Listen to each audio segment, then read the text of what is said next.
Ukraine ने Germany से हथियारों की मांग की है और 4 IRIS-T लॉन्चर, 200 रडार की मांग, 2000 IRIS-T मिसाइल, 200 ट्रैक व्हीकल्स और 1000 इलेक्ट्रॉनिक वॉरफेयर सिस्टम को लेकर खबर है। 200 ऑफ रोड व्हीकल और 30 माइन रोलर भी।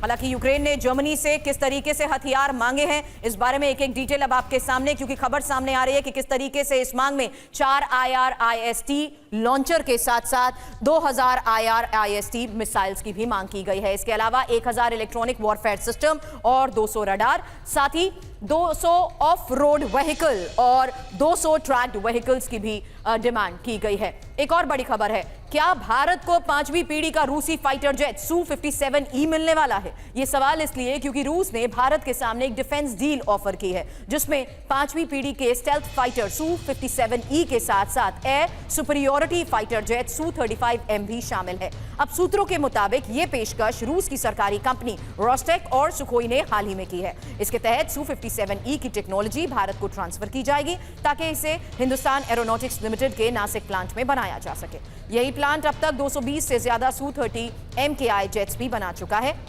इसके अलावा 114 Su-35M की सीधी सप्लाई का भी ऑफर दिया गया है। हालांकि रूस के ऑफर में क्या खास है ये भी जानिए, क्योंकि रूस पहले 20 से 30 Su-57E जेट तैयार करने की हालत में है और इसके बाद अगले 3 से 4 साल में भारत में ही इसके प्रोडक्शन की शुरुआत होगी। इससे 2030 तक 60 से 70 नए स्टेल्थ फाइटर भारतीय वायुसेना में भी शामिल हो सकते हैं। Su-57E रूस का सबसे एडवांस स्टेल्थ फाइटर है और इसके निर्यात वर्जन में भी भारत को पूरा सोर्स कोड एक्सेस और निर्माण की अनुमति दी जाएगी। इससे भारत अपनी मिसाइल जैसे एस्ट्रा, BBR, रुद्रम इस जेट में जोड़ सकेगा। इसके अलावा भारत को 114 Su-35M जेट सीधे सप्लाई किए जाएंगे। आपको बता दें, Su-35M जो राफेल और F-21 की टक्कर के फाइटर जेट हैं, ये भारतीय वायुसेना की स्क्वाड्रन ताकत बढ़ाने के लिए सीधे सप्लाई होंगे। रोस्टेक का दावा यह भी है कि Su-35M और Su-30 MKI में 70 से 80% तकनीकी समानता है, जिससे IAF के पायलट और ग्राउंड क्रू को ज्यादा ट्रेनिंग की जरूरत भी नहीं होगी। Su-35M फाइटर जेट की कीमत करीब 65 से 80 मिलियन डॉलर प्रति जेट है। इसकी तुलना में राफेल की कीमत करीब 120 मिलियन डॉलर प्रति जेट है। और अगर ये डील होती है तो भारत में ही Su-57E बनेंगे।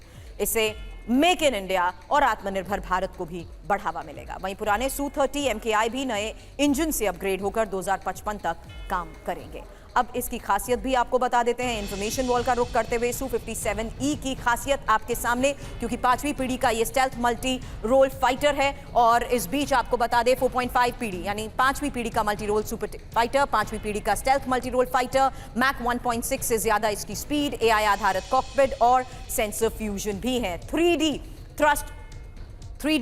ट्रस्ट वेटरिंग इंजन और air to air, air to ground और इलेक्ट्रॉनिक वॉरफेयर। साथ ही इसकी खासियत जिस लिहाज से हमने आपको बताई, एक और इंफॉर्मेशन आपको बता देते हैं जो फिलहाल इसकी खासियत के तौर पर समझना जरूरी है। Su-35M जो कि 4.5 4.5 पीढ़ी का ये मल्टी रोल सुपर मैन्यूरेबल फाइटर है और 3D थ्रस्ट वेक्टरिंग की जो बात मैंने आपके सामने रखी, साथ ही 400 किलोमीटर तक टारगेट डिटेक्शन ये कर सकता है और साथ ही 8000 से ज्यादा किलो का हथियार ले जाने की इसकी क्षमता भी है। लो मेंटेनेंस और उच्च विश्वसनीयता वाला Su-35M।